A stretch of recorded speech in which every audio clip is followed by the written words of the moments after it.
राज कार्य में अव्यवस्था करने, बाधा डालने, पुलिस के साथ धक्का मुक्की करने का आरोप लगा है।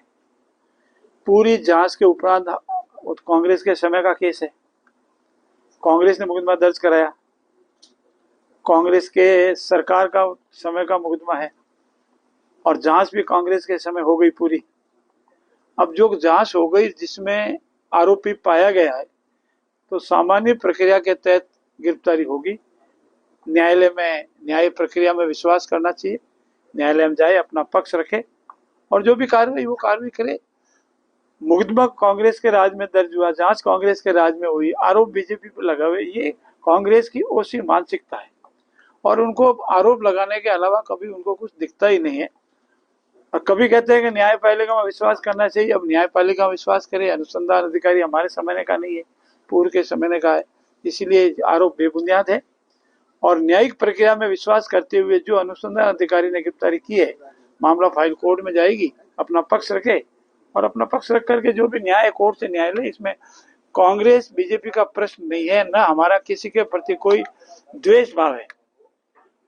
हमारे यशस्वी मुख्यमंत्री जी का बार बार कहना है कि हम न्याय प्रक्रिया में विश्वास करें, किसी की द्वेष भावना से कोई कार्रवाई न तो की है न कभी भविष्य में करेंगे।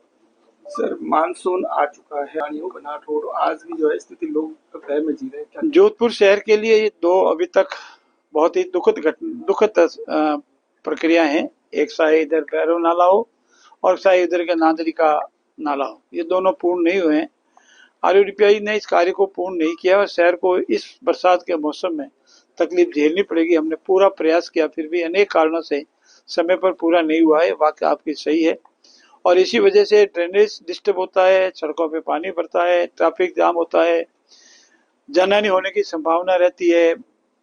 ऐसी स्थिति में कोशिश करेंगे कि जल्दी पूरा हो। और जोधपुर में ड्रेनेज का सिस्टम हमेशा एकदम दुरुस्त हो, क्योंकि पानी पुराने समय में बह करके निकल जाता था, कोई पानी इकट्ठा नहीं होता था। और वर्तमान में अनेक कॉलोनियां बसने से, शहर बनने से, आबादी बनने से ये समस्या है। इसका समाधान शीघ्र करने का प्रयास करेंगे। सर, जो अल्टरनेट रास्ते निकाले गए, जो बनाट रोड को मैं कह रहा हूँ, उसके दोनों तरफ खाइयां कही गई है और जब पानी लबालब होता है तो वहाँ जो चलने वाले लोग हैं उनको पता नहीं होता कि आप दोनों तरफ खाइए, उसको कुछ ना कुछ जो है रोकना चाहिए। प्रशासन जो है, आपका सही है, मैं आपको दुरुस्त कर दूं। एक तरफ सीसी रोड का कार्य पूर्ण हो चुका है, एक तरफ जो जयपुर शहर से जोधपुर की तरफ आता है उस तरफ, या जोधपुर से जयपुर जाते हैं तो राइट हैंड साइड में, लेफ्ट हैंड साइड में नाले का काम चल रहा है। जगह जगह खाई खुदी हुई है, उनका मटेरियल भी पड़ा है और दिखने में बहुत ही अस्त-व्यस्त दिखता है। ये बात सही है। अनेक बार प्रयास किए लेकिन स्थानीय परिस्थितियों की वजह से, स्थानीय लोगों के ऐतराज की वजह से, इधर नाला बना हुआ है तो कुछ ये ऐतराज करे, इधर नाला बना हुआ है तो ये ऐतराज करे। अब जाकर के वो सारा लेआउट हमने फाइनल कराया है। अब लेआउट का काम स्पीड से चल रहा है पर इस बरसात में पूरा हो नहीं हो पाएगा, इसीलिए हम कोशिश करेंगे इस बरसात से पहले पूरा हो, या आम जन को कम से कम तकलीफ हो, पानी निकल जावे, उसका हम अल्टरनेटिव कोई कच्ची नाली निकालेंगे और ट्रैफिक जाम नहीं हो, पब्लिक को तकलीफ नहीं हो, इसकी पूरी कोशिश करें। भाजपा में अंतर कर जो कांग्रेस का कल्चर है वो भाजपा में नहीं है। हमारे यहाँ आंतरिक लोकतंत्र है और आंतरिक लोकतंत्र के तहत अगर हमारे किसी वरिष्ठ अधिकारी ने जिलाध्यक्ष की नियुक्ति के संबंध में कोई टिप्पणी की तो उसको तुरंत ही नोटिस दिया गया है। हमारे एक प्लेटफॉर्म है, उससे बात कहने का पूरा अधिकार है, लेकिन पब्लिक में जाकर के इस तरह की टिप्पणी करने का अधिकार नहीं है। उसके संबंध में कार्रवाई हो रही है। और मेरा नम्रता से निवेदन है, जो भी माननीय राजस्थान उच्च न्यायालय, माननीय सर्वोच्च न्यायालय या हिंदुस्तान के किसी भी माननीय न्यायालय ने आदेश पारित किया है उसकी पालना करते हैं, लेकिन मौत होने पर मुआवजा दिया जाना ये बहुत ही विस्तृत प्रश्न है। अलग अलग प्रकरणों में, अलग अलग परिस्थितियों में, अलग अलग दुर्घटनाओं में अलग अलग मुआवजे के नियम है। इसीलिए किस मुआवजे के बारे में आप प्रश्न कर रहे हैं तो उसका जवाब दिया जा सकता है।